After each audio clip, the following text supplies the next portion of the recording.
So hey welcome back in my new video. स्वागत है आपका विजन स्टडी पॉइंट में। ऐसे हम पढ़ेंगे chapter 5 periodic classification of elements. इस चैप्टर में कुछ ज़्यादा नहीं है, तो सबसे पहले बात करते हैं first paragraph. In class 9 we have learn that matter around us in present in the form of element compound mixture and the elements contains atoms of only one type. Do you know how many elements are known till date at present.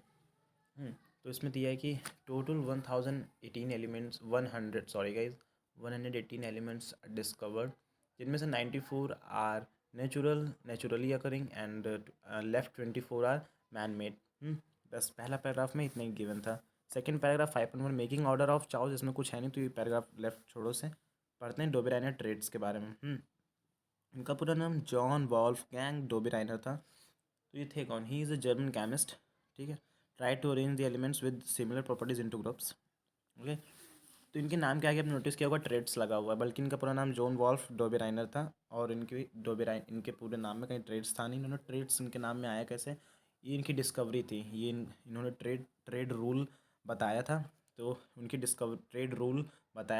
Discovery के साथ उनका नाम रख दिया गया डोबेराइनर्स trades. ठीक है। था क्या triad? It is a group of three elements. बस it is a group of three element. He showed that when the three elements in a triad were written in the order of increasing atomic masses. बस इन्होंने इतना बताया था कि देर तीन elements के groups इन्होंने बनाए थे, और इन्होंने यही शो किया था अपनी उसमें। और इन्होंने total three elements, I mean two से थ्री, हाँ, तीन एलिमेंट इन्होंने बताए थे। यही इनका ड्रॉबैक था कि इन्होंने सिर्फ थ्री ट्रेड्स दिए। ही गिव ओनली थ्री ट्रेड्स, यही इनका लिमिटेशन और ड्रॉबैक था। ओके गाइज, इन्होंने बताया। तो इन मतलब इनकी जो पूरा, अब इतना बड़ा पैराग्राफ इतना छोटा तो होगा नहीं, बस इतना ही इन्होंने बताया। हाँ, इन्होंने ये भी बताया, for example take a trial of lithium sodium and potassium. ठीक है guys, lithium sodium and potassium. तो लिथियम का जो एटॉमिक मास हो गया, लेट करते हैं 7, होता तो 6.9, 23 होता है 39। तो लिथियम 7, सोडियम 23 एंड पोटेशियम हो जाएगा 39। तो जो हमारा लिथियम है वो है 7, Na है 23, सोडियम है 39। तो अगर हम लिथियम और potassium first and third element, three बताए थे ना, तीन एलिमेंट, तीन ट्रेड्स के बारे में बताया था। तो 7 प्लस 39 अपॉन 2 गिव्स यू 23, है ना गाइज। तो जो फर्स्ट और लास्ट का सम करके हाफ कर दे तो वो इक्वल होगा बीच वाले के। बस इन्होंने ये बताया था। तो इन डोबेराइनर ट्रेड्स के बारे में हमने इतना पढ़ लिया, और ये अब ख़त्म हो गया। ठीक है गाइज, हो गया। अब इनका जो मतलब इन्होंने ग्रुप ऑफ एलिमेंट, तीन ग्रुप ऑफ एलिमेंट बताए थे, थ्री ट्रेड्स बताए थे। तो थ्री ट्रेड्स थे कौन से? लिथियम सोडियम पोटेशियम कैल्शियम और ये इंडियम, और ये Cl और बैरियम, और ये सब थे। ठीक है गाइज, इतने इन्होंने बताए थे।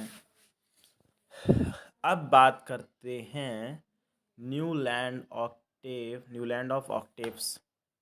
इन्होंने क्या बताया?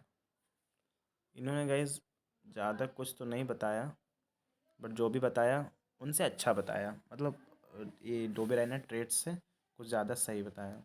इन्होंने क्या बताया कि मतलब हमारे दुनिया में सिर्फ और सिर्फ 56 एलिमेंट्स हैं। ठीक है, is the attempt of increase the chemist. ये थे कौन? ये एक other chemistry to correlate the property of element with their atomic masses in 1866। John Newlands in English, he is an English scientist, arranged the then known elements in the order of increasing atomic mass. इन्होंने क्या बताया? अगर हम 8 elements को लेते हैं, तो जो फर्स्ट और एट्थ एलिमेंट होगा उसकी सिमिलर प्रॉपर्टी होगी। इन्होंने यही बताया था। बस he tells only this.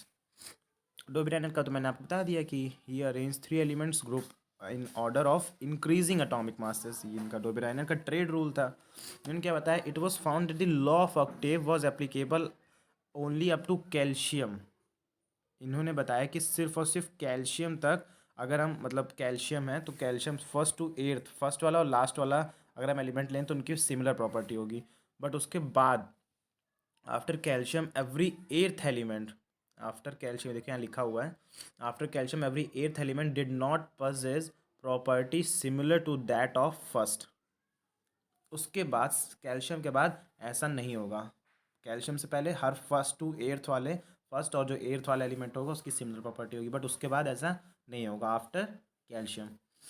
Okay guys, तो पहला क्वेश्चन है did Dobereiner trade also exist in the column of Newland octaves, compare and find out. Yes, he exist in the column of Newlands octaves. How? तो इन्होंने क्या बताया, मतलब कि lithium है, सोडियम है एंड पोटेशियम है। अगर लिथियम हम मान लें कि फर्स्ट एलिमेंट है तो सोडियम एर्थ एलिमेंट हो जाएगा। यहाँ पे दिया हुआ है इफ़ लिथियम इज फर्स्ट तो सोडियम एर्थ हो जाएगा, और अगर सोडियम फर्स्ट हो जाएगा तो जो पोटेशियम है वो एर्थ हो जाएगा। तो ये एक तरीके से मतलब न्यूलैंड ऑक्टेव के उसमें कॉलम में एग्जिस्ट करता है। इन्होंने भी तो ये बताया कि 8 एलिमेंट से फर्स्ट एंड एर्थ है वो सिमिलर प्रॉपर्टी, तो यही हो गया कि अगर ये लिथियम फर्स्ट है तो सोडियम एर्थ एलिमेंट हो जाएगा, और अगर सोडियम फर्स्ट है तो पोटेशियम, आई नो मतलब थोड़ा क्वर्की है, ट्रिकी है, बट ठीक है, समझ जाओगे आप लोग थोड़ा सा। तो अब था what were the limitation of Dobereiner classification, ये तो मैंने आपको ही बताया, ही गिव ओनली 3 ट्रेड्स। और what were the limitations of Newlands of octaves, इनका क्या था, इन्होंने मतलब इनका ड्रॉबैक क्या था। इनका ड्रॉबैक का इस था कि it was assumed by Newlands that only 56 elements existed in nature and no more elements would be discovered in the future, but later on several new elements were discovered whose property did not fit into the law octaves. तो सबसे बड़ा drawback इनका यही था, जैसा कि यहाँ line में लिखा हुआ है ऊपर, आप पढ़ सकते हो सेकंड पैराग्राफ में ये दिया हुआ है, ये वाला पूरा पैराग्राफ आप पढ़ करके देख लो, यही इनका ड्रॉबैक था। ओके गाइस, अब आता है Mendeleev periodic table. What's Mendeleev periodic table tells, ऐसे हम ये नेक्स्ट वीडियो में बताएंगे। तब तक के लिए मिलते हैं एक और नई वीडियो में। गाइस चैनल को लाइक और सब्सक्राइब कर दीजिएगा।